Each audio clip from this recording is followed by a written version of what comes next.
میں منقبت لکھی ہے اس کے جو آخری اشعار کبھی انشاءاللہ مجلس میں ہوا تو وہ پڑھ کے سناؤں گا. پہلے میں سنا چکا ہوں مجلس میں اپنے علاقے کے لوگوں کو، لیکن آپ لوگوں بھی انشاءاللہ کبھی سناؤں گا. پوری فارسی میں نظم ہے. آخری میں یہ کہا ہے، آخری میں یہ کہا ہے، آخری میں یہ کہا ہے. ان کے منہ پہ تماچا ہے. اقبال جو اقبال کا نام لے کر سڑکوں پہ چلاتے ہیں مولوی، اس کا گریبان پکڑو، آؤ دیکھو اقبال نے کیا کہا ہے کہ اگر مجھے فاطمۃ الزہرا کی تربت کی مٹی ملے تو اس کی تسبیح بناؤں اور اس سے اللہ کا ذکر کروں، کیونکہ اس کے ذریعے قربت پروردگار ملتی ہے. قربت پروردگار حاصل کرنا ہے تو فاطمہ کے در کی سجدہ کرنا ہوگا. تو کیا موضوع چل رہا ہے؟ موضوع چل رہا ہے کہ آخری زمانے کا انسان کیسا ہوگا، کیسا ہوگا. آخری زمانے کا انسان جانو ایسا ہوگا کہ اقبال نے بتایا. اور آج یہ تو تمام بچے فرسٹ ایئر میں پڑھتے ہیں یہ نظم کہ آخری زمانے میں انسان کے حالات ہیں کیا اور انسان کی صلاحیتیں ہیں کیا، کہ انسان کے اندر یہ کوالٹی موجود ہے کہ وہ دنیا اور کائنات پہ کنٹرول رکھتا ہے. یہاں حالات یہ ہیں اس وقت، یہ آخری زمانہ نہیں ہے، آخری زمانہ بھی آئے گا. یہ تو جہالتوں کا دور ہے جو کہ اب پردے ہٹ رہے ہیں. آخری زمانے کی طرف ہیں ابھی جہالتوں کے پردے ہٹ رہے ہیں. حالات بہت آگے سنگین ہیں. تو علامہ اقبال ارشاد فرماتے ہیں کہ تم کیا سمجھتے ہو ہے تیرے تصرف میں یہ بادل یہ فضائیں. آپ سے مخاطب ہے، کسی کی تعریف نہیں ہے تیرے تصرف میں یہ بادل یہ فضائیں، یہ گنبد افلاک یہ خاموش گھٹائیں، تھی پیش نظر کل تو فرشتوں کی ادائیں، تھی پیش نظر کل تو فرشتوں کی ادائیں. اب یہ سب کہنے کے بعد پوری نظم ہے، اس کے بعد کہہ دیا ایام جدائی میں آج اپنی ادا دیکھ. میں کہوں اقبال یہ کس سے جدائی ہو گئی جس سے یہ حالات آ گئے؟ اقبال نے بتا دیا جدائی ہوئی ہے ولی سے، وارث حسین سے، اور اس کو اپنے اس میں کہہ دیا کہ کبھی اے حقیقت منتظر نظر آ لباس مجاز میں کہ ہزاروں سجدے تڑپ رہے ہیں تیری جبین میں. اقبال کہتا ہے میں جب سجدہ کرتا ہوں تو چاہتا ہوں کہ جب سجدے سے سر اٹھاؤں تو اپنے ولی کو دیکھ، اپنے وارث کو دیکھ کہ ہزار سجدے تڑپ رہے ہیں تیری جبین میں. تو کیا کہہ دیا؟ ایام جدائی میں آج اپنی ادا دیکھ. جب سے تو جدا ہوا ہے نا اہل بیت سے، جب سے یہ حال ہے، جب تو اہل بیت سے دوبارہ منسلک ہوگا نا تو تجھے یہ ساری کوالٹیز مل جائیں گی. پھر بادلوں پہ بھی کنٹرول ہوگا، دنیا کی تمام مخلوقات پہ تیرا کنٹرول. اور جبھی تو تمام مخلوقات پہ کنٹرول کرنے کے بعد آپ امام کے اصحاب بنیں گے کہ جب سلمان میثم تمار کو دیکھتے ہیں اور میثم تمار سلمان کو دیکھتے ہیں تو دونوں ایک دوسرے کی آنے والا وقت بتا رہے ہیں. ایمان کا کچھ درجہ سلمان، کچھ ابو ذر، کچھ مقداد، کچھ میثم تمار، یہ سب علی کے غلام. بس ان کے غلام بن جاؤ. مولا علی کی فضیلت بہت بلند ہے. ہم کیا ہیں؟ مولا علی کے در کے کتے نہیں. یہ نہیں، یہ منصب بھی ہمارا نہیں ہے.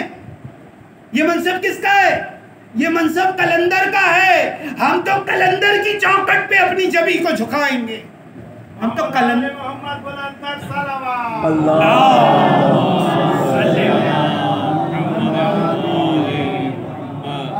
قلندر کے آگے اگر جھک جائیں.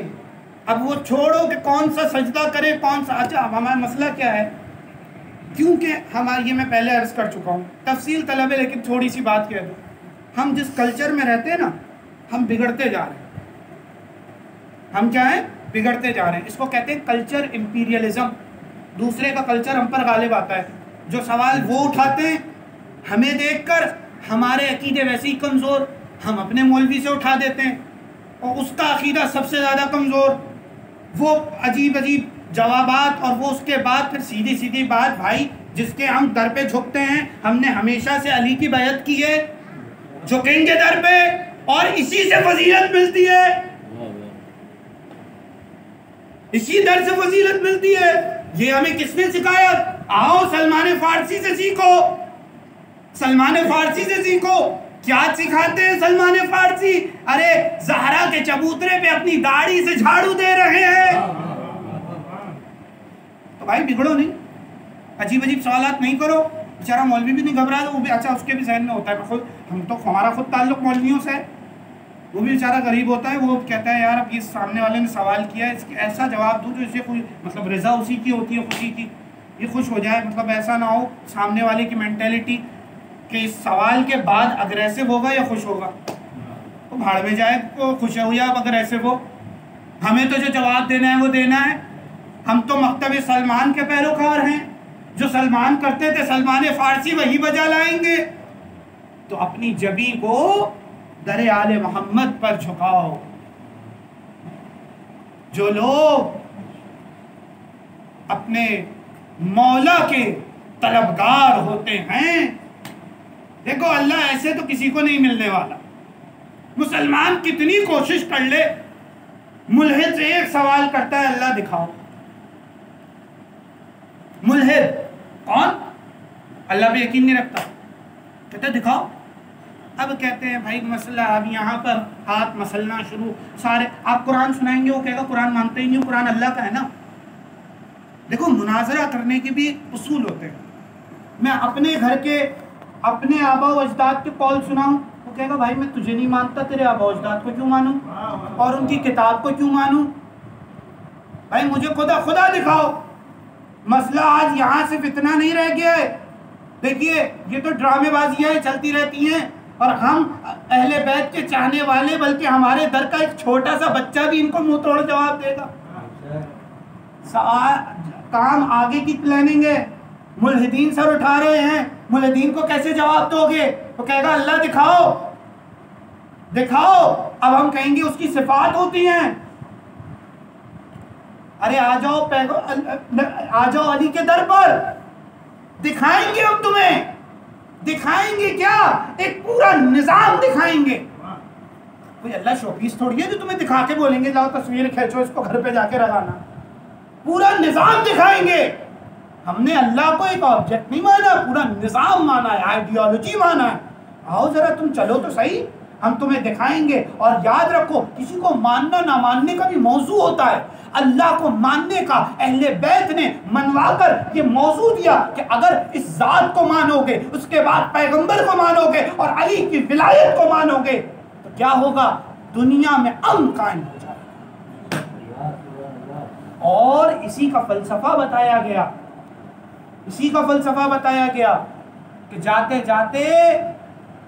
جاتے پیغمبر امت کو نہیں چھوڑ گئے حال پر کہ بھائی ایک ایپیسوڈ تھا، یہ کہانی تھی، اتنی ایک ساتھ آئیں، اب ختم ہونے جا رہی ہیں، باقی کی تم آگے ملا لینا، جس کو چاہو بنا لینا، اب پھر جس کو چاہو خلیفہ بنانا، نبی بنانا، خدا بنانا، جس کو چاہے بنا لینا۔ نہیں، پیغمبر جب وہ اپنا صرف خلیفہ بنا کر نہیں گئے، قیامت تک کا ایک نظام دے کر گئے۔ ایک علی نہیں ہے، میرے بعد میرے 12 امام ہوں گے، اور یاد رکھیں قیامت کا وہ اس دن تک سورج طلوع نہیں ہوگا جب تک 12واں اپنا ظہور نہ کر لے۔